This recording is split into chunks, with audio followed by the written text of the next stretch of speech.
So there was a guy a long time ago named Michelangelo. Yes, a legendary artist and sculptor. And he once found himself in a really frustrating situation. After months of tireless work, he was commissioned by Pope Julius II to build an extravagant tomb, only to have the project halted by a jealous rival. Can you imagine? So in this surprising twist, Michelangelo he was asked to paint this unknown tiny little place called the Sistine Chapel, right? To paint the ceiling. And it was a skill that he had yet to master, right? He was like, it's not really my thing. But faced with the risk of, failing on the grandest stage ever, he reluctantly took on the challenge. Have you ever found yourself in a similar position? No, not painting the inside of a Sistine Chapel, but pushed outside your comfort zone, and to the point where you're even doubting your own abilities. Perhaps you've been asked to take on a project at work that seems way beyond your capabilities, or maybe you've been presented with an opportunity to pursue a dream that kind of excites you, yet at the same time terrifies you. It's in these moments that it's easy to let fear hold us back and to shy away from the risk of failure. But what if I told you that embracing failure could be the key to unlocking your greatest potential? Well, let's find out. I'm Chad Lawson, and let's calm it down in 3, 2, 1. Here is the surprising truth. Failure is often the catalyst for our greatest successes. When we take risk and step into the unknown, we open ourselves up to growth and discovery and untapped potential even. Michelangelo's story reveals that even the harshest critics and setbacks can be the very things that propel us toward our destiny. Imagine if Michelangelo had let his fear of failure hold him back. The world would have been completely deprived of the awe-inspiring beauty of the Sistine Chapel, right? A masterpiece that has captivated hearts and minds for centuries. But because he embraced the challenge, he not only created a work of art that has stood the test of time, but also discovered a new passion and talent within himself. And the truth is, and I'm not telling you anything you don't know, we are often our own harshest critics, right? We let the voice of self-doubt whisper in our ears, convincing us that we're not good enough, that we will never succeed. But what if instead of listening to that voice, instead of listening to that voice, we use it as fuel to push ourselves even further? What if we let our fear of failure drive us to work harder, to be more creative, to take bold risks? Think about a time in your life when you took a chance on something, despite the risk of failure. Maybe it was applying for a job that you did not feel qualified for, or starting a new hobby that pushed you out of your comfort zone. How did it feel to take the leap? And even if you didn't succeed in the way that you hoped, what did you learn about yourself in the process? That's the amazing thing about failure, is that it teaches us resilience. It shows us that we are stronger than we think, that we can pick ourselves up and try again. And each time that we do, we grow a little more confident, a little more willing to take on new challenges. So, why do you let your inner critic hold you back when you can let it push you forward? What if, instead of aiming for perfection, you aimed for failure?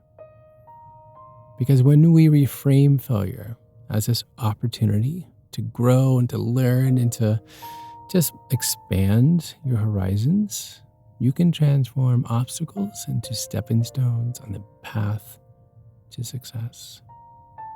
This week, I invite you to take one small risk, to step outside your comfort zone and to embrace the possibility of failure. Perhaps it's trying a new hobby or reaching out to someone that you really admire. Oh, there's no way. Yes, reach out to them. Or tackling a project that you've been avoiding. Your greatest accomplishments, there are a lot of times they are hidden in the moments that you are most afraid to fail. Think about Michelangelo and the painting of the Sistine Chapel. His biggest timidness, if that's a word, was the painting itself. But look where it put him. And so as you do this, as you step forward, I want you to keep something in mind. Be kind to yourself. Failure is not a reflection of your worth. I'm going to say that again. Failure is not a reflection of your worth, but it's just a sign of your courage.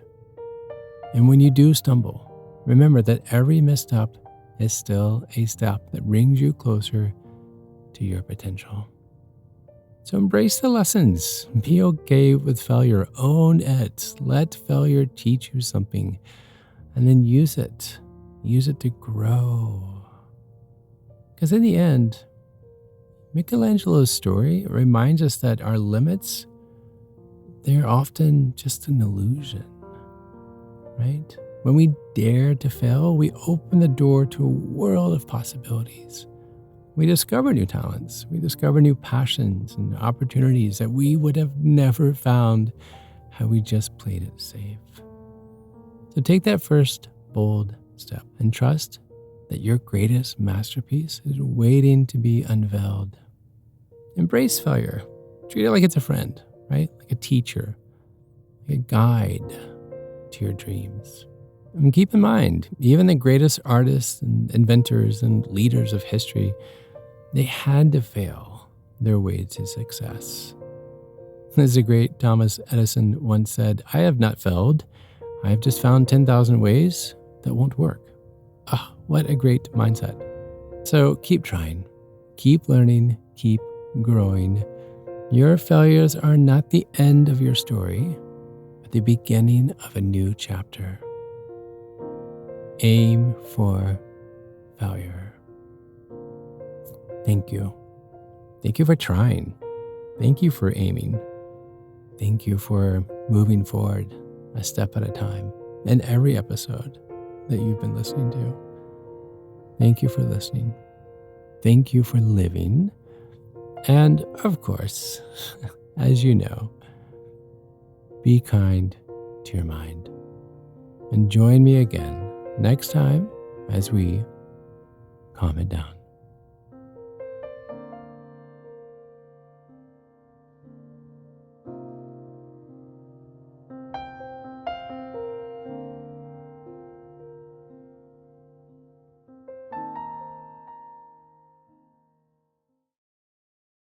To find more episodes of Calm It Down, see where I may be appearing in your area, or just simply want to know where to send me some chocolate chip cookies, visit calmitdownpodcast.com.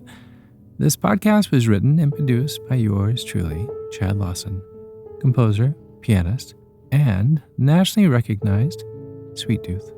The views, expressions, and techniques in this episode are of my personal opinion and not intended, nor should they, serve as a substitute for medical advice or diagnosis rendered to you by your individual doctor or other healthcare provider.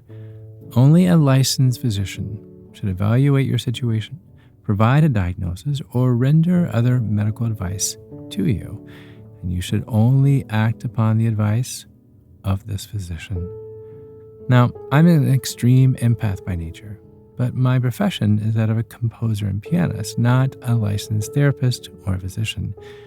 I hear from thousands of listeners how my music has helped them through various stages of emotional needs, and I simply want to offer this in future podcast episodes to aid those needs.